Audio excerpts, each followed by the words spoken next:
মানুষ আমরা এখানে দেশের অভ্যন্তরে পোস্টাল ব্যালটের মাধ্যমে ভোট দিতে পারবেন। একটা হচ্ছে সরকারি চাকরিজীবী, একটা হচ্ছে যে যারা নির্বাচনী দায়িত্বে থাকবেন এবং যারা আইনি হেফাজতে আছেন। তো এইদের জন্যে যে আমাদের অ্যাপ, যেটা আমরা সেই অ্যাপটা গুগল প্লে স্টোর থেকে, যেটা অ্যান্ড্রয়েড ফোন যারা ব্যবহার করি তাদের অ্যাপটা ডাউনলোড এখন করতে পারবেন।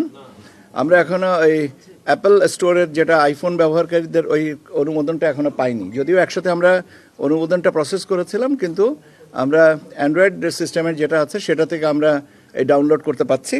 এবং আমরা আশা করছি যে আগামী তফসিল ঘোষণা পরপর থেকেই যারা দায়িত্ব পালন করবেন তারা এটা নিবন্ধন করতে পারবেন। এখানে একটু গ্যাপ আছে, সেটা হচ্ছে যে যারা নির্বাচনে দায়িত্বে থাকবেন এদের তালিকাটা তো আপনার প্রকাশ করা হয়, রিটার্নিং অফিসাররা করেন। তো রিটার্নিং অফিসাররা যতক্ষণ না পর্যন্ত করছেন ততক্ষণ পর্যন্ত এটা সীমাবদ্ধ থাকবে। তবে সেটা নিঃসন্দেহে দীর্ঘায়িত হবে না। আগামী সপ্তাহে আমরা এটাকে কমপ্লিট করতে পারবো এবং আমার মনে হয় যে এটা 16 বা 17 তারিখ থেকেই আমরা এটা শুরু করতে পারবো। আইনি হেফাজতে যারা আছেন তাদের জন্য নিবন্ধনের সময়টা আমরা মোটামুটিভাবে যেটা নির্ধারণ করেছি 21শে ডিসেম্বর থেকে 25শে ডিসেম্বরের মধ্যে আমরা এই আইনি হেফাজতে যারা আছেন তাদের ভিতরে যারা নিবন্ধন করতে চান তাদেরটা সম্পন্ন করা হবে। আর লাস্ট যে সেগমেন্টটা হচ্ছে যারা নির্বাচনের সরাসরি দায়িত্বে থাকবেন তাদেরটা আরেকটু সময় লাগবে। তার কারণ হচ্ছে যে ডেপ্লয়মেন্ট প্ল্যানের উপরে তাদেরকে নির্ভর করছে। আমরা তো ঠিক জানি না যে কাকে কাকে কোথায় কি ডেপ্লয়মেন্ট করা হবে। তবে আরও রিটার্নিং অফিসাররা যখন আপনার এটা ঠিক করে দেবেন তারপর পরই অন্ততপক্ষে returning officer, presiding officer, assistant presiding officer, polling অফিসারদের নিবন্ধনটা শুরু হয়ে যাবে, যেটা আমি বলেছি আগামী 16 বা 17 তারিখ থেকে শুরু করা হবে।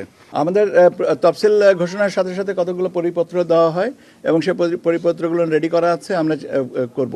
এবং লেভেল প্লেয়িং ফিল্ডের ক্ষেত্রে যে বিষয়গুলো প্রাসঙ্গিক হবে আমরা সবটুকুই নিশ্চয়ই নিশ্চিত করব, যাতে কেউ অন্ততপক্ষে কোনো অভিযোগ না করতে পারেন। এখন কথাটা হচ্ছে যে এটা তো আমাদের দিক থেকেও যারা এর সাথে জড়িত রাজনৈতিক দলের তাদেরও সদিচ্ছার ব্যাপার থাকতে প্রাসঙ্গিক। আমি বিশ্বাস করি, আমি আস্থা রাখি এবং আমি এটা অত্যন্ত দৃঢ়তার সাথে বলতে পারি যে সবাই সহযোগিতা করবেন। এখন আমার আশাবাদ নিশ্চয়ই বাস্তবায়িত হবে, এইটুকুই আমি বলতে পারি। কেউ যদি না মানেন তাহলে তার জন্য আইনগতভাবে যে ব্যবস্থাটা আছে সেটা নেওয়া হবে। তফসিল তো 300 আসনেরই দেওয়া হবে, ঠিক আছে? তফসিল 300 আসনেরই দেওয়া হবে।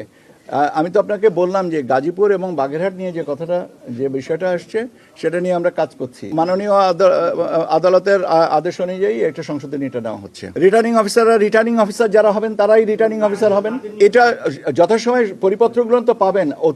অগ্রিম কথাটা আমার জন্য বলা কি সহনীয়? তফসিল তো সন্ধ্যা 6টার সময় জাতির উদ্দেশ্যে ভাষণে মাননীয় প্রধান নির্বাচন কমিশনার স্যার বলবেন, তারপরে আমাকে বলেন যে তফসিল ঘোষণা হয়েছে, এটা হয়নি, তখন আমি বলতে পারি। আগে তো বলাটা কি